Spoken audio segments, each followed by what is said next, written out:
Әлемде алманың 7500 түрі өсіріледі. Ең басты өндірушілері ақш және Қытай. Тарихшылардың айтуы бойынша алманың пайда болған жері қазіргі Алматы қаласының аумағы.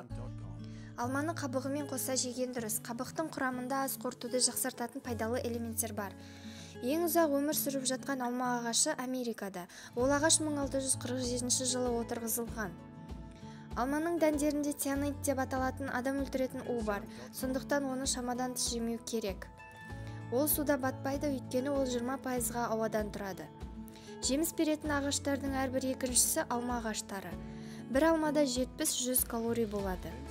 Дәстүрлі медицинаға сәйкес қызыл алмалар жүрек және қан тамырларын, жасыл алмалар тіс және оның еттерін, ал сары иммунитетті көтереді.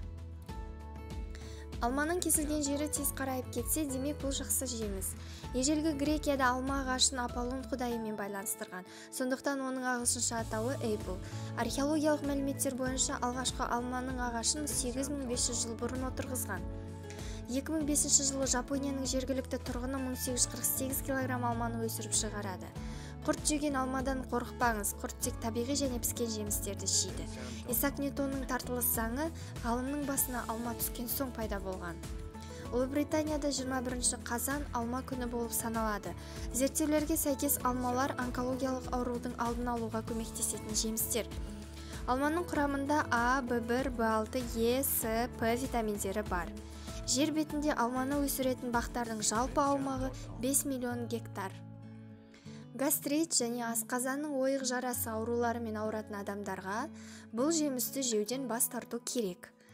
Ол қандағы холестериннің мөлшерін азайтады. Адам бір жылдың ішінде шамамен 60 алма жеп қояды. Ұлыбритания елінде күніне бір алмадан жеп отырсаң, дәрігерге барудан аулақ боласың деген мақал бар. Орта ғасырда шыршаларды алмалармен безендірген. Әлемдегі ең ірі компаниялардың бірі Apple деп аталады.